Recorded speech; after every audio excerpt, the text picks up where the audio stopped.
नमस्कार दोस्तों, स्वागत है आप सभी का हमारे YouTube चैनल पर। आशा करता हूँ कि आप सब सही होंगे, मौज में होंगे, मस्ती में होंगे। पर मणिपुर इस समय मस्ती में नहीं है, मौज में नहीं है। ये बहुत ज़्यादा दुख की बात है कि हमारा गोदी मीडिया मणिपुर वायलेंस में किसी भी तरह का कोई भी प्रोग्राम नहीं चला रहा है। इस समय गोदी मीडिया अगर चला रहा है तो वो है सीमा भाभी का पाकिस्तान से भारत आना और सचिन भाई के साथ घर बसाना। तो दोस्तों चलिए शुरू करते हैं। मणिपुर वायलेंस जो कि पिछले 3 महीने से चल रहा है, इस पर चाहे राज्य सरकार हो या केंद्र सरकार, किसी तरह का कोई सरकार बयान देने को तैयार नहीं है। इस पर कोई एक्शन नहीं ले रही है।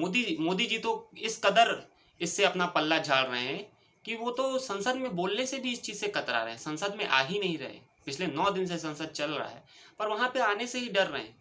ऐसा क्यों? क्योंकि मणिपुर में पिछले 3 महीने से बहुत ही दर्दनाक वायलेंस हो रहा है। अब क्यों हो रहा है ये वायलेंस? तो मणिपुर में दो समाज है, सबसे ज़्यादा 2 ही समाज है। पहला है मैथई समाज, दूसरा है कुकी समाज। मैथई समाज और कुकी समाज के बीच में आरक्षण को लेकर के एक वार सा चल रहा है और मैथई समाज थोड़ा सा पावरफुल इसलिए है क्योंकि मैथई समाज की जो विधानसभा में एमएलएस की संख्या है वो 60 है और कुकी समाज की 40 है। और अगर पॉपुलेशन वाइज भी देखें तो मणिपुर की टोटल पॉपुलेशन 33 लाख है, जिसमें से मैथई समाज 64.4% एक्वायर करता है और कुकी समाज सिर्फ 35.5%। मैथई समाज अनुसूचित जनजाति यानी एसटी के दर्जे की बहुत पहले समय से मांग कर रहा है।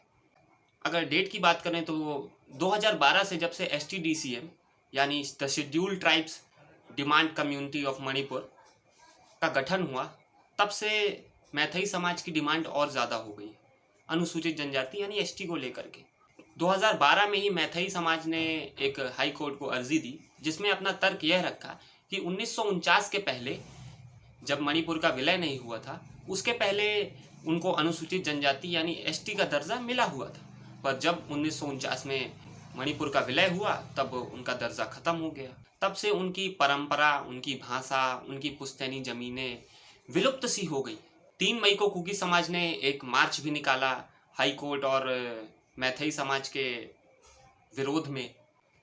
अब इसमें कुकी समाज यह तर्क दे रहा है कि मैथई समाज पहले से ही राजनीतिक तौर पे और जनसंख्या के तौर पे कुकी समाज से ज़्यादा है और अगर मैथई समाज को अनुसूचित जनजाति यानी एसटी का दर्जा दे दिया जाता है तो उनकी सरकारी सुविधाओं में और सरकारी नौकरियों में भूमिकाएं कम हो जाएंगी।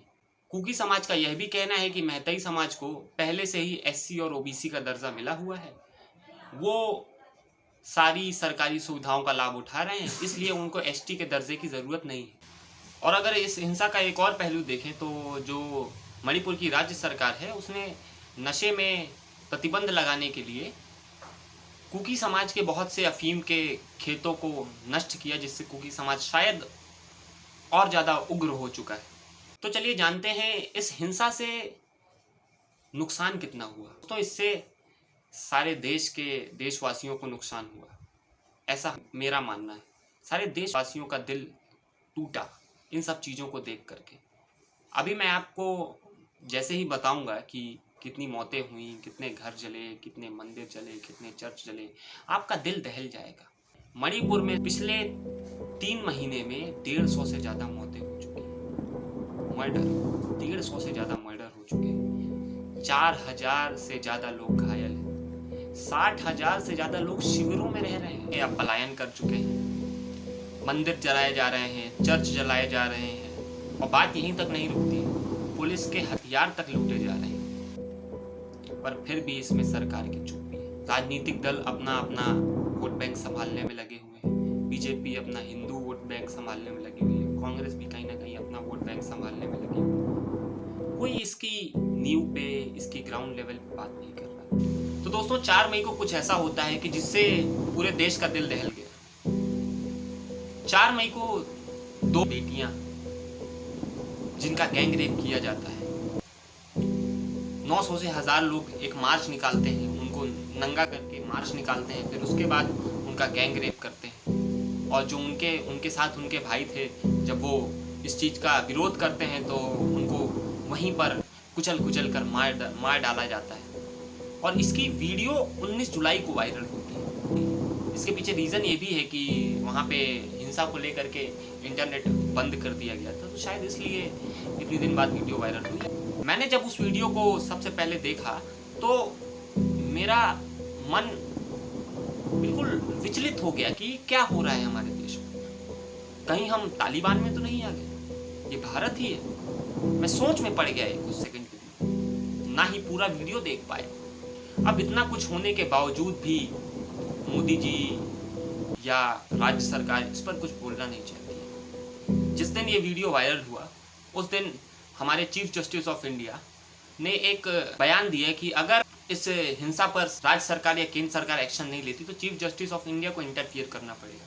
उसके बाद मोदी जी ने एक 36 सेकंड का बयान दिया जिसमें मणिपुर की बात की, और सिर्फ मणिपुर की बात नहीं की, उसमें राजस्थान और छत्तीसगढ़ को भी इंक्लूड कर दिया जहाँ पे कांग्रेस का शासन है, बात को दबाने के लिए।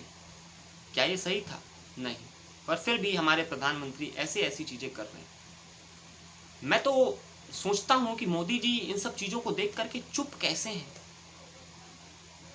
वो उस दिन कहते हैं कि मेरा हृदय पीड़ा से भरा हुआ है। आप खुद इस वीडियो को देखें, मैं यहाँ पे स्क्रीन पर लगाता हूँ, आप खुद इस वीडियो को देखिए। आज जब मैं आपके बीच आया हूँ, इस लोकतंत्र के मंदिर के पास खड़ा हूँ, तब मेरा हृदय पीड़ा से भरा हुआ है, क्रोध से भरा हुआ है। मणिपुर की जो घटना सामने आई है, किसी भी सभ्य समाज के लिए यह शर्मसार करने वाली घटना है। पाप करने वाले, गुनाह करने वाले कितने हैं, कौन है, वो अपनी जगह पे है, लेकिन बेइज्जती पूरे देश की हो रही है। 140 करोड़ देशवासियों को शर्मसार होना पड़ रहा है। मैं सभी मुख्यमंत्रियों से आग्रह करता हूं कि वे अपने राज्य में कानून व्यवस्था को और मजबूत करें, खास करके हमारी माताओं बहनों की रक्षा के लिए कठोर से कठोर कदम उठाएं। घटना चाहे राजस्थान की हो, घटना चाहे छत्तीसगढ़ की हो, घटना चाहे मणिपुर की हो, इस देश में, हिंदुस्तान के किसी भी कोने में, किसी भी की राज्य सरकार में राजनीतिक वाद विवाद से ऊपर उठ करके कानून व्यवस्था का महात्मा, नारी का सम्मान, और मैं देशवासियों को विश्वास दिलाना चाहता हूं, किसी भी गुनहगार को बख्शा नहीं जाएगा। कानून अपनी पूरी शक्ति से, पूरी सख्ती से एक के बाद एक कदम उठाएगा। मणिपुर की इन बेटियों के साथ जो हुआ है, इसको कभी माफ नहीं किया जा सकता है। मोदी जी का हृदय इस वीडियो को देखने के बाद पीड़ा में आया। उनको क्या पता नहीं था कि 2.5 महीने पहले इन बेटियों का इस तरीके से मांस निकालकर गैंगरेप किया गया? सब पता था, पर शायद वो उस वीडियो का वायरल होने का इंतजार कर रहे थे। वायरल होने के बाद उन्होंने बयान दिया, सिर्फ बयान दिया 36 सेकंड का। Modi ji Manipur ground level report check करने नहीं गए, क्यों नहीं गए? और गोदी मीडिया भी इस पर कोई सवाल नहीं उठा रहा है सरकार के ऊपर। लेकिन विपक्षी अलायंस यानी इंडिया, जिसका अभी इंडिया नाम रखा गया है, उसके 21 सांसद अभी कुछ दिन पहले 2 दिन के लिए मणिपुर दौरे पर गए, जहां उन्होंने ग्राउंड रिपोर्ट चेक किया। इन सब चीज़ों को देखते हुए तो दिमाग में सिर्फ एक ही सवाल आता है कि क्या ये मणिपुर हिंसा गोदी मीडिया को ज़रूरी नहीं समझ में आता दिखाना?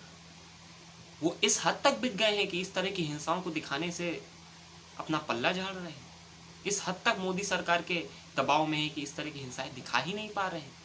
सीमा भाभी और अंजू भाभी, इन्हीं में हम लोग को बहला करके हमें मुद्दों से भटका रहे हैं। जनता मुद्दों से भटकेगी नहीं। हमारे जैसे यूट्यूबर जनता को सही मुद्दे बताएंगे, और हम कोशिश करेंगे कि आप तक सही सूचनाएं सटीक तथ्यों के साथ पहुंचाएं। बस मैं इतना चाहूँगा कि आप हमारा थोड़ा सा सहयोग करें, जिससे हम आपकी बात और मुखरता से फैला सकें। जय हिंद।